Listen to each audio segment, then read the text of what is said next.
Hello everyone, welcome to genic.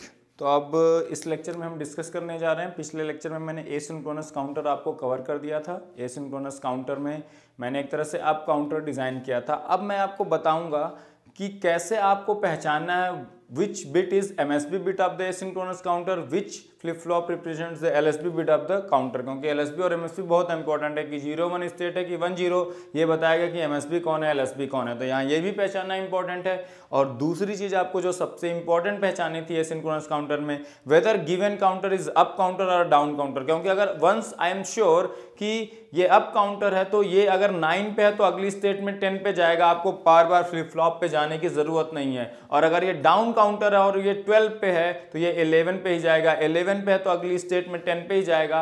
ये एक एक से डिक्रीमेंट ही होगा डाउन काउंटर के केस में, और अप होगा तो एक एक से ही अप होगा। तो आपको केवल अगर पहचान लिया ये अप है तो आपको बार बार फ्लिप फ्लॉप पे देखने जाने की जरूरत नहीं पड़ेगी। जैसे मैंने उसमें सीक्वेंस में दिखाया था कि 9 से 10 कैसे गया, मैं दिखाता था कि ये टॉगल किया तो अब ये हो गया, अब ये इसको ट्रिगर करेगा, अब ये इसको ट्रिगर करेगा, अब ये इसको ट्रिगर करेगा, तब जाके आप ये सब चीजें बताते थे कि कैसे ये काम करेगा। लेकिन ये सब बताने की जरूरत नहीं, अगर आपको पहले से पता होता है ये अप, तो आपको एक स्टेट देखने की जरूरत पड़ती है। अप है तो 1 पे है तो 1 से 2 पे, 2 से 3 पे, 3 पे 4 से आप सीधे बताते जाते, कोई दिक्कत ही नहीं थी। तो देखो मैं 2 सर्किट बनाता हूं, दोनों उसी से समझा देता हूं कैसे आपको याद रखना है विच is MSB which is LSB. दोनों चीजें 2 सर्किट से 3 फ्लिप फ्लॉप ले लेते हैं, फिर उसी से पैटर्न जनरेट करके मैं दिखा दूंगा। और तीसरा चीज दिखाऊंगा जो मैक्सिमम फ्रीक्वेंसी ऑफ ऑपरेशन हम कहते हैं कि क्लॉक की मैक्सिमम फ्रीक्वेंसी क्या होनी चाहिए ताकि ये सर्किट प्रॉपरली काम करे, वो भी आपको मैं दिखा दूंगा यहीं पे करके। ठीक है, अब ध्यान से देखना, ये 2 सर्किट दिखाता हूं आपको। एक तो आपने जो बनाई रखी थी वही है।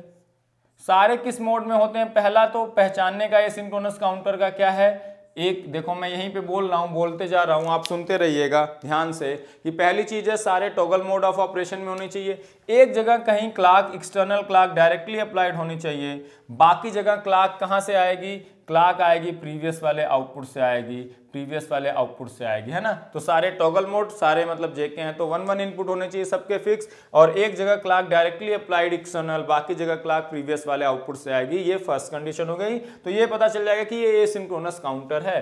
तो ये Q0, ये Q0 बार। तो पहली चीज आप क्या पहचानोगे बताओ कि ये सिंक्रोनस काउंटर है कि नहीं। वो पहचानने का तरीका कि सारे टॉगल मोड में हो और सारे के क्लॉक एक से ना हो, एक जगह एक्सटर्नल क्लॉक हो, बाकी जगह क्लॉक प्रीवियस वाले आउटपुट से आए, तो आप पहचान जाओगे कि ये क्या है, एसिंक्रोनस काउंटर है। अगली चीज आपको क्या पहचाननी है, मैंने क्या बताया, अगली चीज आपको पहचाननी है कि weather which bit is MSB bit of the counter and which is LSB bit of the counter। आप एसिंक्रोनस काउंटर में हमेशा बता सकते हो कि which is LSB and which is MSB, जबकि सिंक्रोनस में आपको खुद मानना पड़ता है कि कौन सा MSB है कौन सा LSB, आप उसमें देख के नहीं बता सकते। या गेट में क्वेश्चन सिंक्रोनस काउंटर पे आएगा तो वो हमेशा पैटर्न जनरेशन वाला सिंक्रोनस काउंटर का क्वेश्चन होता है। अगर आप ध्यान से देखोगे वो रैंडम होता है, 0-0 से 1-1 चला गया, ये रैंडम सीक्वेंस है, ये 1-1 का इंक्रीमेंट या 1 डाउन का डिक्रीमेंट तो है नहीं। तो ये सिंक्रोनस काउंटर में बनाते हैं तो 0 से 1-1 चला गया, 1-1 से 1-0। तो वहां पे सिंक्रोनस काउंटर में आप क्या करते हो, वहां पे एमएसबी एलएसबी नहीं होता है। तो आपको क्वेश्चन में दिया रहता है Q2 Q1 पे कौन सा पैटर्न जनरेट होगा या Q1 Q2 पे, तो वो बोल देता है Q2 को एमएसबी लेना है, Q1 को एलएसबी,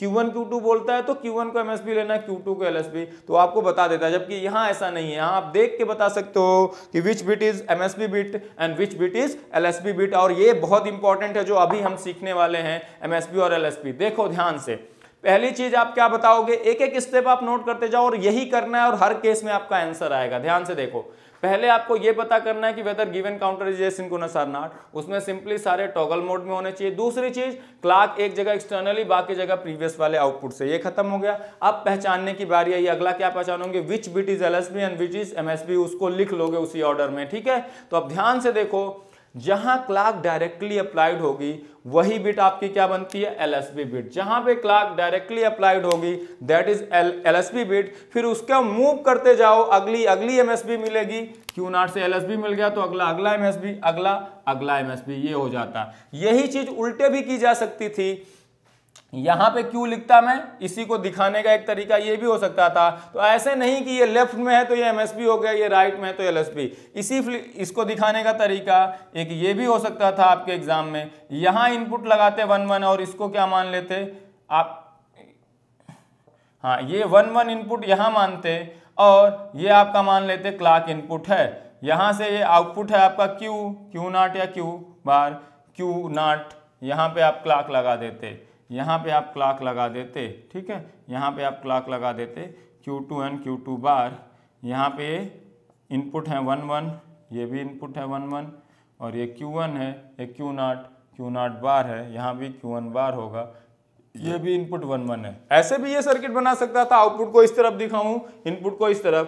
तो यहाँ पे भी क्लॉक जहाँ डायरेक्टली अप्लाइड है, यहाँ पे ये हो जाता है आपका MSB LSB, और फिर आप जहां LSB मिल गया, अगर LSB लेफ्ट मोस्ट में मिला तो राइट में मूव करते जाओ, अगले MSBs मिलते जाएंगे। अगर राइट मोस्ट में मिल गया LSB तो आप लेफ्ट में एक एक मूव करते जाओ, अगले अगले MSB मिलते जाएंगे। अगर LSB पता कर लिया फिर उसके दूसरे साइड मूव करते जाओ, अगले MSB मिलते जाएंगे। तो आप MSB और LSB पता कर सकते हो। जैसे LSB मिला, LSB ये है, उसके आगे मूव करते जाओ, अगले अगले MSB मिलते जाएंगे। ये LSB है, इसके आगे इस तरफ दूसरी तरफ मूव करते जाओ, आपको MSBs मिलते जाएंगे, है ना। तो ये नहीं है कि लेफ्ट मोस्ट में जो है वो MSB है और राइट मोस्ट में जो है LSB है, ये कॉन्सेप्ट यहाँ नहीं है। यहाँ पे क्या है, क्लॉक जहां डायरेक्टली अप्लाइड होगी जिस फ्लिप फ्लॉप में, वही वाला बिट वो वाला Q नॉट आउटपुट, बिट का क्या मतलब, फ्लिप फ्लॉप का आउटपुट Q नॉट, वो बताएगा LSB bit of the counter. फिर उसके आइदर साइड मूव करते जाओ, अगर यहाँ LSB मिला तो लेफ्ट में मूव करते जाओ, अगले MSB मिलते जाएंगे, अगर यहाँ मिला तो राइट में मूव करते जाओ, MSBs मिलते जाएंगे, ठीक है। तो आपने MSB और LSB पहचान लिया। अगली चीज फिर सबसे इंपॉर्टेंट क्या आता है, काउंटर अप है या डाउन है। तो आप एसिंक्रोनस काउंटर पहले पहचाने, JK11 और आपका किससे, टॉगल मोड से, और क्लॉक हर जगह सेम नहीं थी, प्रीवियस वाले आउटपुट से और एक जगह डायरेक्टली, और जहां क्लॉक डायरेक्टली अप्लाइड है that is the LSB bit of the counter. फिर ऑन आइदर साइड मूव करो, MSBs बिट मिलती जाएंगी। ये फाइनल कर लिया। अब बताना है कि ये अप है क्या डाउन है। अब ध्यान से देखो, अप और डाउन कौन बताएगा, जो इंटरनल क्लॉक इनपुट है वो बताएगा, एक्सटर्नल वाले से कोई मतलब नहीं। जो इंटरनल है उनका सबका पैटर्न एक ही जैसा होगा। अगर यहाँ Q नॉट यहाँ से गया, यहाँ Q1 गया होगा, अगले में Q2 जाएगा। अगर यहाँ से Q नॉट बाहर जाता तो ये होता, ये होता, ठीक है। अब ये अप काउंटर, ये देखो मैं कैसे बता सकता हूँ ये अप काउंटर है। जब भी अब ध्यान से देखो, एक जगह Q और Q नॉट बार, यहाँ पे बार हो सकता है, Q नॉट में भी बार नहीं भी हो सकता।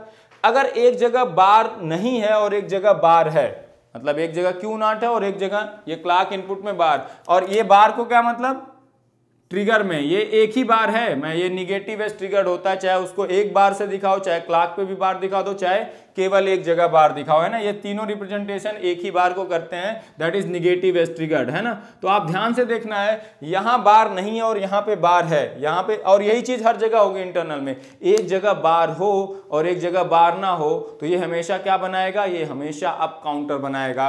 जब दोनों जगह बार हो या दोनों जगह बार ना हो तो हमेशा ये बनाएगा डाउन काउंटर। जैसे अगर इसी में मैं ये ले लेता पॉजिटिव एज ट्रिगर्ड, तो देखो इसी एग्जांपल से आपको क्लियर हो जाएगा, सारे एक ही नेचर के होते हैं। स्टार्टिंग स्टेट में ये 0 0 0 पे है, क्योंकि MSB LSB तो यही हो गए, जहां क्लॉक डायरेक्टली अप्लाइड LSB, बाकी मूव करते जाओ, आपको MSBs मिलते जाएंगे। तो अब ध्यान से देखना, जैसे क्लॉक आई तो जो Q नॉट तो हर क्लॉक पे ट्रिगर होगा, क्योंकि हर क्लॉक में एक बार पॉजिटिव एज आएगा, तो ये हर क्लॉक पे ट्रिगर है। जैसे पहली क्लॉक आई, क्या हुआ, Q नॉट टॉगल किया, कहां से कहां चला गया, 0 7, और ये वाला फ्लिप फ्लॉप देखो ये पॉजिटिव एज ट्रिगर्ड है कि नहीं, पॉजिटिव एज ट्रिगर्ड है, और आया कहां से रहा है इसका क्लॉक इनपुट, Q नॉट से। तो Q नॉट जब 0 से 1 ट्रांजिशन करेगा तब इसे पॉजिटिव एज मिलेगा, और ये क्या हो जाएगा, ट्रिगर हो जाएगा। तो ये 1 1 के अकॉर्डिंग क्या करेगा, टॉगल करेगा, क्योंकि हर सारे मोड टॉगल में है।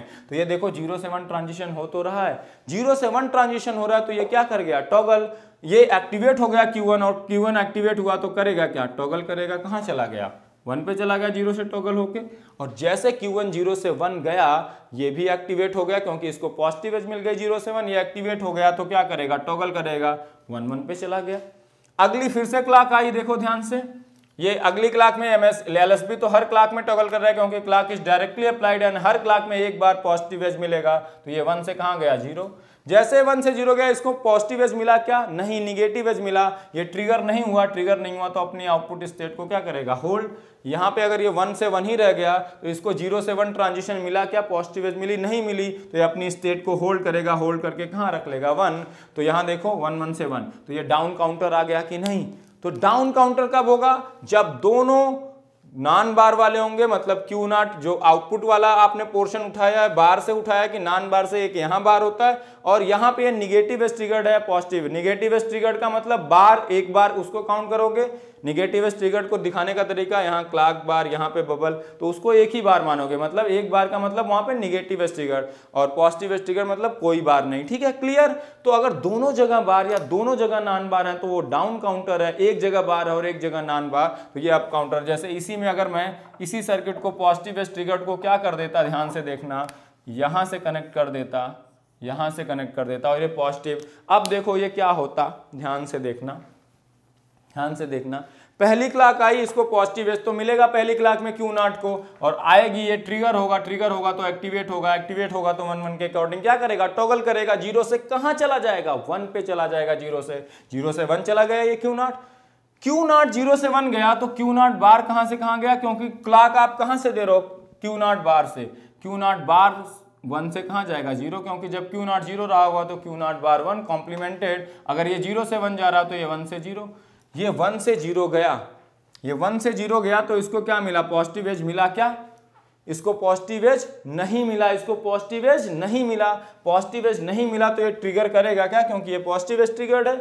0 से 1 जाता तब मिलता है इसको, लेकिन क्यू नॉट बार 1 से 0 जा रहा है तो ये अपनी स्टेट को होल्ड करेगा। ये अपनी स्टेट, जब ये ट्रांजिशन ही नहीं हुआ तो ये टॉगल ही नहीं करेगा, टॉगल नहीं करेगा तो होल्ड करेगा। तो देखो ये कौन सा बन गया, ये अप काउंटर बन गया। तो एक जगह बार और एक जगह नॉन बार हो तो अप काउंटर, जैसे यहाँ पे नॉन बार था, यहाँ निगेटिव एज ट्रिगर्ड था मतलब बार वाला, तो ये क्या बना था आपका अप काउंटर। यहाँ बार है और यहाँ नॉन बार है तो अप काउंटर। दोनों जगह बार कर दोगे या दोनों जगह नॉन बार तो ये क्या बन जाएगा, डाउन काउंटर। जैसे यहाँ पे बार कर दो, अभी यहाँ पे बार कर दो। अब ध्यान से देखो क्या होगा, क्या होगा। जैसे क्लॉक आई, ये तो हर क्लॉक में निगेटिव एज इसको मिलेगी एक बार, ये 0 से 1 टॉगल किया, एक ही बार चेंज होगा। जैसे ये 0 से 1 गया, क्यू नॉट बार 1 से 0 गया और ये निगेटिव एज ट्रिगर्ड है, तो जैसे ये क्यू नॉट बार इसके क्लॉक इनपुट में है, क्यू नॉट बार जैसे 1 से 0 ट्रांजिशन करेगा, निगेटिव एज इसको मिल जाएगी 1 से 0, ये एक्टिवेट हो जाएगा। निगेटिव एज मिली, ये एक्टिवेट हो गया तो टॉगल करेगा, 0 से 1 जाएगा। Q1 अगर 0 से 1 गया तो Q1 बार कहां से कहां गया, 1 से 0, और Q1 bar is the clock input for this J2 flip flop. और जैसे इसको निगेटिव एज ट्रिगर्ड है तो 1 से 0 ट्रांजिशन हुआ, इसकी क्लॉक एक्टिवेट हो गई। Q1 बार 1 से 0 गया, एक्टिवेट हुई तो ये क्या करेगा, टॉगल करेगा। 0 पे है, कहाँ चला जाएगा 1 पे, तो ये देखो डाउन काउंटर है कि नहीं। डाउन काउंटर में उल्टा चलता है, 0 0 के बाद मैक्सिमम काउंट 1 1 1, 3 बिट से यही पॉसिबल थी। अगला 1 0 1, अगला क्या 1 0 0, तो एक एक ही डाउन होगा, ये फॉर श्योर है। तो आप एक बार पहचान जाओ कि डाउन है कि आप अपने आप बता दोगे। तो कई बार क्वेश्चन में आएगा mod 5 up counter, mod 5 down counter, तो आपको पहचानना पड़ेगा। तो ये सिंक्रोनस में तो हमेशा देख के बता सकते हो। तो अब देखो बता सकते हो कि नहीं, एलएसबी कौन सा होगा, जहां क्लॉक डायरेक्टली अप्लाई होगी, फिर उसके आइदर साइड मूव करो। अगर लेफ्ट में एलएसबी मिल गया तो राइट में एक एक मूव करते जाओगे, आपको अगले एमएसबी मिल जाएंगे। अगर यहाँ पे एलएसबी मिल गया तो उसके लेफ्ट में मूव करते जाओ, आपको अगले एमएसबी मिलते जाएंगे। कहां, जहां clock directly applied, that is LSB. फिर अप और डाउन कैसे पहचानना बता दिया, दोनों जगह बार या दोनों जगह जो इंटरनल क्लॉक हैं, तो दोनों जगह बार या दोनों जगह non bar, that is down counter. एक जगह बार एक जगह non bar, that is up counter. तो जैसे पहचान लोगे सब कुछ आंसर सिंपली आ जाएगा। अब ध्यान से देखो, अब यहीं पे डिकोडिंग एरर में थोड़ा सा आपको बता देता हूं और मैक्सिमम क्लॉक फ्रीक्वेंसी बता देता हूं। तो यहां से आपका ये टॉपिक कवर हो जाएगा, लेकिन इस पे क्वेश्चन फिर मैं अलग अलग फ्रेम करूंगा और आपको क्वेश्चन के थ्रू सारी चीजें अब प्रैक्टिस कराने वाला हूं। तो एक दो चीजें और रह गई, ध्यान से देखो। डिकोडिंग एरर एक रह गई है। अगर मैं मान लेता हूं, अब ध्यान से देखना, यही चीज अब एक समझने को रह गई है, इसको भी समझ लो, मैक्सिमम फ्रीक्वेंसी ऑफ ऑपरेशन। फिर आपका एसिंक्रोनस काउंटर का थियरी और जो समझने वाला पार्ट खत्म हो जाएगा, फिर हम क्वेश्चन सीधे करेंगे। ठीक है, ये सबको निगेटिव एज अप काउंटर मान लेता हूँ, यहाँ से आ गया, यहाँ से आ गया, सारे 1 1 पे हैं। ये Q0 है, Q0 बार है, ये Q1 है, ये Q1 बार है, ये Q2 है, ये Q2 बार है। यहाँ पे 1 1 लगा रखा है, J2 K2, यहाँ पे 1 1 लगा रखा है, J1 K1, और यहाँ पे 1 1 रखा है J0 K0। अब ध्यान से देखना, अब मैं मान लेता हूँ सारे फ्लिप फ्लॉप का डिले कितना है, TD है, TDF मान लेते हैं, डिले ऑफ फ्लिप फ्लॉप। होता है नॉर्मली। अभी तो हम आइडियल केस ले रहे थे, जैसे ट्रिगर हो जाता है वैसे आउटपुट चेंज। तो यहाँ डिले का क्या मतलब, इनपुट तो आप पहले से लगाए रहते हो लेकिन इनपुट का कोई सिग्निफिकेंस होता है क्या, कोई सिग्निफिकेंस नहीं होता। जब क्लॉक ट्रिगर करती है तब जाके सारे इनपुट आ जाते हैं, तब वो ट्रिगर सर्किट एक्टिवेट होती है। तो सर्किट एक्टिवेट होने के बाद कितने टाइम बाद आउटपुट देगी, TDF बाद। तो जैसे ट्रिगर आया क्लॉक का, उसके TDF टाइम बाद आउटपुट में चेंज होगा, ये याद रखो, क्योंकि ट्रिगर जब आता है तभी जाके J और K भी एक्टिवेट होते हैं, तभी उनके अकॉर्डिंग आउटपुट चेंज होता है। तो पहली बात ये क्लियर। अब ध्यान से देखो, पहली क्लॉक आई, अब डिले का यहां रोल क्या है, पहली यहां क्लॉक आई तो ध्यान से देखो। अब मैं यहां से लेता हूं क्या है, अब यहीं से समझ लेते हैं फ्लिप फ्लॉप का क्या रोल है। जब पहली क्लॉक आई, आपकी पहली क्लॉक आई तो ये क्या किया, एक्टिवेट हुआ। यहां पे क्लॉक डायरेक्टली अप्लाइड है, ये एक्टिवेट हुआ। एक्टिवेट हुआ तो ये क्या करेगा, टॉगल, ये टॉगल करेगा कितने टाइम बाद, ये आउटपुट चेंज कितने टाइम बाद होगा, TDF टाइम बाद। क्लॉक आने के बाद जैसे क्लॉक यहां पे आई, ये ट्रिगर कर गया, ये ट्रिगर किया तो कितने टाइम बाद आपका आउटपुट चेंज हुआ, TDF टाइम बाद। Q0 कितने टाइम बाद चेंज हुआ क्लॉक आने के, TDF टाइम बाद। TDF टाइम बाद ये इसको ट्रिगर करेगा क्योंकि ये इसका क्लॉक इनपुट है। तो TDF टाइम बाद क्लॉक आने के ये ट्रिगर हुआ, उसके TDF टाइम बाद ये आउटपुट जनरेट करेगा Q1। तो Q1 कितने टाइम बाद आउटपुट चेंज करेगा, 2 TDF टाइम बाद क्लॉक आने के। Q0 कितने टाइम बाद अपना आउटपुट चेंज किया था क्लॉक आने के, TDF। जब 2 TDF टाइम बाद क्लॉक आने के Q1 आउटपुट चेंज करेगा तो Q1 किसको ट्रिगर करेगा, Q2 को। अब Q2 ट्रिगर हुआ तो उसके TDF टाइम बाद अपना आउटपुट चेंज करेगा, तो ये कितना टाइम लगेगा, 3 TDF। अब आप कब कहोगे, Q0 तो TDF टाइम बाद अपने स्टेडी स्टेट में आ गया था क्लॉक आने के, ये 2 TDF टाइम बाद स्टेडी स्टेट में आया, ये 3 TDF टाइम बाद स्टेडी स्टेट में आया। तो ओवरऑल जो फ्लिप फ्लॉप का आउटपुट है, जो नेक्स्ट आउटपुट आप स्टेट कहते हो काउंटर का, वो कब स्टेडी स्टेट में आएगा, जब Q2 भी स्टेडी स्टेट में आ जाए, जब Q1 भी स्टेडी स्टेट में जाए, जब Q0। तो सबसे लास्ट में कौन आया, Q2। तो 3 TDF टाइम बाद Q2 भी स्टेडी स्टेट में आ चुका होगा, गारंटी है Q1 भी आ चुका होगा, Q0, क्योंकि सबसे लास्ट में Q2 पहुंचा, तो Q2 पहुंच गया तो सारे पहुंच गए। मतलब अगर यहीं N फ्लिप फ्लॉप रहता तो N TDF टाइम बाद सारे के सारे फ्लिप फ्लॉप के आउटपुट अपने कहां होंगे, स्टेडी स्टेट में, गारंटी है। लास्ट वाला भी जो सबसे लास्ट में आ रहा है वो भी N TDF टाइम बाद आ जाएगा। 3 है तो 3, यहीं चौथा होता तो ये 3 TDF टाइम बाद ट्रिगर करता और वो उसके TDF टाइम बाद 4 TDF टाइम बाद क्या होता है, एक्टिवेट। इसीलिए इसको रिपिल काउंटर भी कहते हैं, क्योंकि एक का डिले दूसरे में, दूसरे का तीसरे में, चौथे में ऐड होता जा रहा है, इसीलिए एसिंक्रोनस काउंटर को रिपिल काउंटर भी कहते हैं। तो मैक्सिमम डिले कितना हो सकता है, N TDF। हम हमेशा वर्स्ट केस लेके चलते हैं कि इसका डिले यहां ऐड हो रहा है, इसका डिले यहां, हर जगह डिले क्या हो रहा है, ऐड हो रहा है। तो N TDF टाइम बाद गारंटीड है कि सारे आउटपुट अपने स्टेडी स्टेट में होंगे। और आप क्या चाहते हो, क्लॉक आने के बाद अभी प्रेजेंट स्टेट कुछ रही होगी, नेक्स्ट स्टेट में वो Q2 Q1 Q0 चेंज हो गया होगा। कितने टाइम बाद गारंटीड है चेंज हो गया होगा, N TDF टाइम बाद, क्योंकि क्लॉक आने के N TDF टाइम बाद ये भी स्टेडी स्टेट में, ये भी स्टेडी, तो नेक्स्ट आउटपुट स्टेट जो आनी है काउंटर की, अभी से नेक्स्ट में जो जाना है, वो कितने टाइम बाद गारंटी के साथ आपको मिल जाएगा क्लॉक आने के बाद, N TDF टाइम बाद। ये तो TDF टाइम बाद ही अपनी स्टेडी स्टेट में आके बैठा हुआ, ये 2 TDF ये, लेकिन N TDF में लास्ट वाला भी आ जाएगा। तो सारे फ्लिप फ्लॉप के आउटपुट जब स्टेडी स्टेट में होंगे तो ओवरऑल काउंटर का जो आउटपुट स्टेट होगा वो स्टेडी स्टेट में होगा, जो नेक्स्ट स्टेट आपको चाहिए। अब आपने क्या कहा, अभी आपने बताया था, मैंने आपको कहा था कि एक स्टेट, एक जो काउंटर की स्टेट है, जैसे 2 है, 2 से गया 3 है, 3, तो ये 3 एक क्लॉक टाइम पीरियड तक होती है, फिर 3 से गया 4। तो क्लॉक आने के कितने टाइम बाद अगली क्लॉक कितने टाइम बाद आएगी बताओ, TCL के बाद आएगी, एक टाइम पीरियड बाद। और क्लॉक आने के यहां जो क्लॉक आई, इसके कितने टाइम बाद सारे के सारे स्टेडी स्टेट में आ गए, N TDF। तो N TDF टाइम बाद आपका जो काउंटर की अभी present state Q2 Q1 Q0 है, उससे अगली स्टेट में, मान लो ये प्रेजेंट स्टेट 010 है, अगली स्टेट 011 जाने में कितना टाइम लग गया आपको, N TDF टाइम लग गया। मान लो कितना टाइम लग गया, N TDF। तो N TDF टाइम लग गया। अब 011 से अगली स्टेट कहां जाएगा, 100 जाएगा।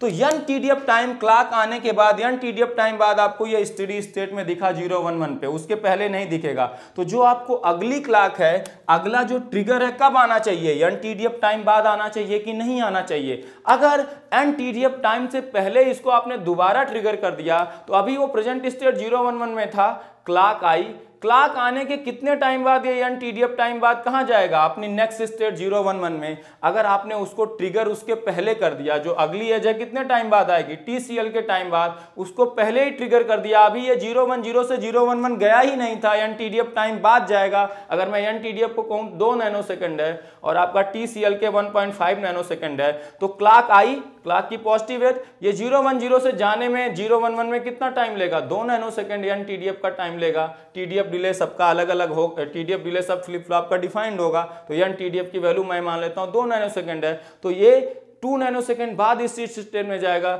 लेकिन उसके पहले ही अगर आपने फिर से क्लॉक को क्या कर दिया, फ्लिप फ्लॉप को ट्रिगर, तो क्या होगा, ये वाला 1 पे तो पहुंच चुका है TDF टाइम बाद अभी, लेकिन सारे नहीं पहुंचे अपनी स्टेडी स्टेट में। उसके पहले अगर आपने दोबारा ट्रिगर कर दिया क्लॉक को, तो क्या होगा, ये वाला 1 से 0 चला जाएगा, ये रुकेगा ही नहीं, जबकि अभी ये स्टेडी स्टेट में आया ही नहीं है। तो क्या होगा, 011 आपको मिलेगा ही नहीं। क्यों नहीं मिलेगा, क्योंकि उसके पहले ही आपने ट्रिगरिंग कर दी। जब तक ये 011 आता, उसके पहले क्लॉक को दोबारा लगा दिया, दोबारा ट्रिगर कर दिया, तो जो ये 1 वाली स्टेट जो रहनी चाहिए थी, वो ट्रिगर की वजह से चेंज होकर 0 चली गई, तो ये 011 में पहुंचा ही नहीं, उसके पहले ही क्या हो गया, चेंज। तो अगली क्लॉक कितने टाइम बाद आनी चाहिए, एन TDF टाइम बाद आनी चाहिए। मतलब कितने टाइम बाद क्लॉक आती है अगली, TCL के बाद। TCL के must be greater than or equal to n TDF, और यहीं से FCL के क्या आएगा, जब भी आप डिक्रीजिंग फंक्शन लगाते हो इनइक्वालिटी पे, तो इनइक्वालिटी का साइन बदल जाता है। जैसे मैं कहूँ 2 इज लेस देन 3, तो 1/2 एक डिक्रीजिंग फंक्शन है 1/x, x के बढ़ने पे घटता है, 1/2 will always be greater then 1/3। तो 1/TCLK कर रहे हो तो FCL के आएगा, FCL के will be less than or equal to 1/n TDF होना चाहिए। क्या, फॉर करेक्ट ऑपरेशन, जाकि 010 से 011 हो जाए, अगली क्लॉक में 100 जाए। अगर आपने एन TDF टाइम पहले ही ट्रिगर कर दिया, तो ये 010 से अभी तो 011 गया नहीं, उसके पहले ट्रिगरिंग दोबारा हो गई, तो दोबारा से ये रैंडम आउटपुट चेंज कर देगा, कुछ रैंडम चेंज कर देगा, तो आपको 011 मिलेगा ही नहीं। उसको मिलने के लिए एन TDF टाइम आपको वेट करना पड़ेगा क्लॉक अप्लाई करने के बाद। तो नेक्स्ट क्लॉक ट्रिगरिंग आप कितने टाइम बाद अप्लाई करोगे, कम से कम एन TDF टाइम बाद तो करोगे ही करोगे। तो TCL के time period must be greater than n TDF, क्योंकि इतने टाइम बाद अगला ट्रिगरिंग आना चाहिए कम से कम, वहां से आपको FCL के। अब कोई चीज किसी के बराबर है या उससे कम है, उसका क्या मतलब हो गया, वो उसकी मैक्सिमम वैल्यू है। ये इतना होना चाहिए या इससे कम होना चाहिए, मतलब वो that is the maximum value. तो यहां से F max कितना आ गया, F max is 1/n TDF। तो maximum frequency of operation, maximum clock frequency है, किसकी वैल्यू निकाली, FCL के, कि FCL की मैक्सिमम वैल्यू कितनी होनी चाहिए, 1/n TDF। अगर इससे ज्यादा रख दी, इतनी मैक्सिमम होनी चाहिए, इससे कम, इससे ज्यादा रख दी, तो इरेगुलर ऑपरेशन आ जाएगा आपके फ्लिप फ्लॉप में। क्यों, क्योंकि अभी वो अगली स्टेट में पहुंचेगा नहीं, उसके पहले अगर ट्रिगरिंग आ गई तो वो रैंडम चेंज करने लगेगा। जब यहां पहुंच जाए, उसके बाद अगली ट्रिगरिंग आएगी, तो आपको 011 कुछ देर दिखेगा, फिर जाके ट्रिगर करोगे तो जाके यहां चेंज होगा, यहां चेंज होगा, यहां चेंज होगा। ये चीज हो गई मैक्सिमम फ्रीक्वेंसी ऑफ ऑपरेशन पे, ठीक है। अब यहीं से एक चीज पढ़ते हैं, डिकोडिंग एरर। जैसे मैं मान लेता हूं, किसको ले लेता हूं, 011 पे है अभी वो, आपकी क्लॉक आई, क्लॉक अराइव हुई, तो पहले सबसे कौन ट्रिगर होता है, LSB बिट तो हर क्लॉक में ट्रिगर्ड है, Q2 Q1 Q0। Clock directly कहां अप्लाइड है, यहां पे LSB में, तो ये ट्रिगर हुआ तो ये टॉगल करेगा। कितने टाइम बाद ये 1 से 0 जाएगा, TDF टाइम बाद, TDF टाइम बाद ये 1 से 0 जाएगा। अब जैसे ये 1 से 0 गया, ये भी ट्रिगर हो गया, क्योंकि इसको निगेटिव एज मिल गई 1 से 0। लेकिन 1 से 0 जैसे ये गया, क्या ये तुरंत 1 से चेंज हो जाएगा, क्या ये तुरंत 1 से चेंज नहीं होगा। क्यों नहीं होगा, क्योंकि जैसे ये ट्रिगर किया, उसके TDF टाइम बाद Q1 1 से 0 जाएगा, टॉगल होगा, ठीक है। तो ये 1 से 0 तो ये गया TDF टाइम बाद, लेकिन क्या ये तुरंत 1 से 0 चला जाएगा, क्या नहीं जाएगा। क्यों नहीं जाएगा, क्योंकि अभी तो ये ट्रिगर हुआ है, उसके TDF टाइम बाद ये इस 1 को 0 करेगा, तो आपको कुछ टाइम तक क्या दिखता रहेगा, 1 0 1 0 दिखेगा। कितने टाइम तक, TDF टाइम तक। अब उसके TDF टाइम बाद ये कहां जाएगा, इस TDF टाइम पे ये टॉगल, ये क्या हुआ, 1 से 0 गया TDF टाइम बाद, तब ये एक्टिवेट हो गया। एक्टिवेट हुआ तो तुरंत चेंज हो गया, क्या, जैसे हम पहले डायरेक्टली दिखा देते थे कि ये चेंज हो गया, लेकिन अब ये TDF टाइम बाद चेंज होगा। तो ये 1 से 0 तो जाएगा, कितने टाइम बाद, TDF टाइम बाद और जाएगा, ठीक है। तो TDF टाइम बाद ये 1 से 0 गया, तो ये वाला एक्टिवेट हो गया, कितने टाइम बाद, तो ये 2 TDF टाइम हो गया, अगर इनिशियल से काउंट करोगे। 1 से 0 गया ये TDF टाइम बाद, तो ये TDF में लिखता हूं, ये सारे गैप तो ये 1 से 0 गया TDF टाइम बाद, तो ये एक्टिवेट हुआ T is equal to TDF पे। तो ये 1 से 0 कितने टाइम बाद जाएगा, T is equal to 2 TDF पे, क्योंकि एक्टिवेट होने के TDF टाइम बाद। तो ये 0 1 0 कितने टाइम तक दिखता रहेगा, TDF टाइम तक, क्योंकि ये तुरंत 1 से 0 नहीं गया। अब ये 1 से 0 गया TDF टाइम बाद, तो 2 TDF टाइम पे ये 1 से 0 चला गया, ये एक्टिवेट तो हो गया। ये एक्टिवेट हो गया, लेकिन क्या ये तुरंत अपने 0 को 1 कर लेगा, नहीं, TDF टाइम बाद करेगा। तो आपको TDF टाइम तक ये दिखता रहेगा। उसके TDF टाइम बाद, जब ये ट्रिगर किया था TDF टाइम बाद, उसके TDF टाइम बाद ये 0 से 1 जाएगा।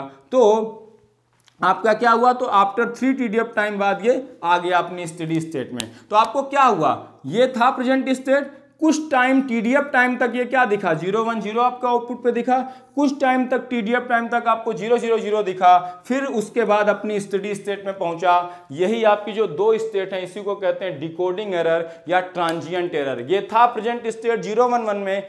नेक्स्ट आउटपुट स्टेट क्या होनी चाहिए थी, 4 वाली स्टेट, लेकिन ये कई हर सिस्टम में ट्रांजिएंट होता है ड्यू टू डिले। तो ये डिले की वजह से पहले गया इसमें कुछ टाइम के लिए, फिर कुछ टाइम के लिए इसमें, फिर उसके बाद फाइनल स्टेडी स्टेट में आया। तो ये पहले 1 से 0 गया आफ्टर TDF टाइम बाद, तब ये एक्टिवेट हुआ। एक्टिवेट होकर तुरंत 1 से 0 चला जाएगा क्या, नहीं, TDF टाइम बाद जाएगा। तो ये TDF टाइम तक तो यही दिखता रहेगा। ये 1 से 0 गया TDF टाइम बाद, तो जैसे ये 1 से 0 गया, ये एक्टिवेट तो हो गया, लेकिन ये क्या तुरंत आउटपुट 0 से 1 करेगा, नहीं, TDF टाइम बाद करेगा। तो 0 0, ये तो 0 आ चुका है, ये 0 दिख रहा है, ये अभी चेंज नहीं होगा, तो आपको 0 0 0 दिखता रहेगा TDF टाइम तक। उसके TDF टाइम बाद ये 1 0, तो 3 TDF टाइम बाद तो आपको स्टेडी स्टेट आउटपुट मिलेगा, क्योंकि delay of the circuit is 3 TDF, और इन बिटवीन आपको ट्रांजिएंट दिखेगा। इसी को कहते हैं डिकोडिंग एरर या ट्रांजिएंट एरर। और डिले आप फ्लिप फ्लॉप का 0 कर नहीं सकते, इसीलिए इसको रिमूव नहीं कर सकते। ये ट्रांजिएंट अलग अलग ट्रांजिशन में अलग अलग होगा। 0 1 0 से जब 0 1 1 जाएगा तो ये ट्रांजिएंट एरर कुछ और होगी,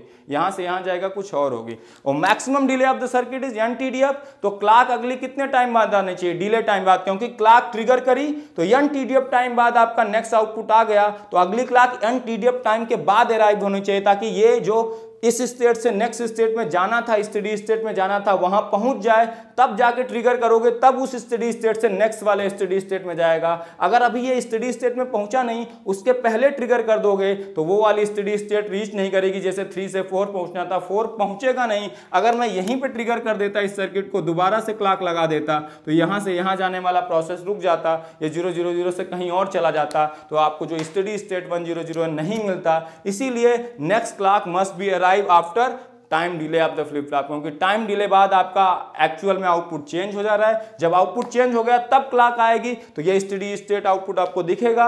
अगली क्लॉक इसके बाद आएगी, तो फिर उस अगली क्लॉक के अकॉर्डिंग फिर से 1 0 0 से अगली स्टेट जो भी होगी वैलिड स्टेट वहां जाएगा। तो ये होता है डिले। तो यहाँ डिले ऐड होता है एक का दूसरे में, दूसरे का तीसरे में, इसीलिए अगर n फ्लिप फ्लॉप है तो n TDFF आ जाता है, इसीलिए वहां कहते हैं डिले यहाँ पे ऐड होता है। जबकि जब सिंक्रोनस काउंटर दिखेंगे वहां n फ्लिप फ्लॉप चाहे कुछ भी लगा दो, ओवरऑल डिले एक फ्लिप फ्लॉप के डिले के बराबर होगा। जब पैरेलल ऑपरेशन करते हो तो डिले ऐड नहीं होता है। जब सीरीज ऑपरेशन कैस्केडिंग करते हो एक का दूसरे में, दूसरे का तीसरे में, तो डिले ऐड होते हैं। जबकि सिंक्रोनस में पैरेलल ऑपरेशन होगा, मैंने बताया था, हर जगह एक ही क्लॉक होगी, एक साथ अराइव होगी, तो सारे फ्लिप फ्लॉप TDF टाइम बाद एक साथ आउटपुट चेंज करेंगे। किसी को किसी का वेट करना नहीं है, सारे पैरेलली ऑपरेट कर रहे हैं एक क्लॉक के साथ। तो वहां ओवरऑल डिले चाहे n कितना भी कर दो, 1000 2000, overall delay will be equal to the delay of 1 flip flop. और यहाँ n है तो वहाँ मैक्सिमम फ्रीक्वेंसी ऑफ ऑपरेशन बढ़ जाएगा कि नहीं, डिले कम है, मैक्सिमम फ्रीक्वेंसी ऑफ ऑपरेशन क्या होता है 1 अपॉन डिले, वहाँ 1 अपॉन TDF आएगा, यहाँ 1 अपॉन n TDF। तो n अगर बढ़ाते जाओ तो यहाँ फ्रीक्वेंसी ऑफ ऑपरेशन घटता जाएगा। इसीलिए कहते हैं ये सिंक्रोनस काउंटर स्लो होता है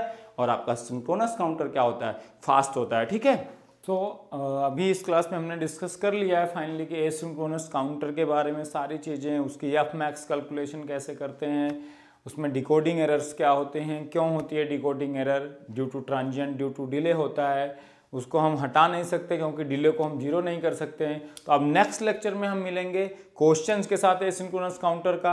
अभी जब क्लियर प्रीसेट इनपुट का जो यूज़ आएगा वो उसमें आएगा, तो कैसे वहाँ पे एक किस टाइप के क्वेश्चन जनरली आते हैं, मॉड नंबर कैलकुलेशंस के आपको क्वेश्चन आते हैं कि सर्किट दे देगा, मॉड नंबर पूछेगा, आउटपुट फ्रीक्वेंसी पूछ सकता है, वो कैसे कैलकुलेट करेंगे, मॉड नंबर निकाल लिया तो आउटपुट फ्रीक्वेंसी बता दोगे। और दूसरी चीज पूछेंगे कि मॉड नंबर आपको दे देंगे कि मॉड नंबर इज दिस, तो क्या होगा इंटरनल सर्किटरी के बारे में, जो क्लियर और प्रीसेट को यूज करने के लिए सर्किटरी होती है, what should be that circuit if given counter is mod this counter, तो मॉड नंबर डिफाइन करके वो पूछता है। तो वो सारे डिस्कशन मैं नेक्स्ट लेक्चर में करने वाला हूं। तब तक आप पढ़ते रहिए, जो लेक्चर्स पढ़ाएंगे बेसिक्स को अपने अच्छे करते रहिए, क्वेश्चन के साथ मिलेंगे, आप बहुत इंजॉय करने वाले हो। तब मिलते हैं नेक्स्ट लेक्चर में। Thank you very much.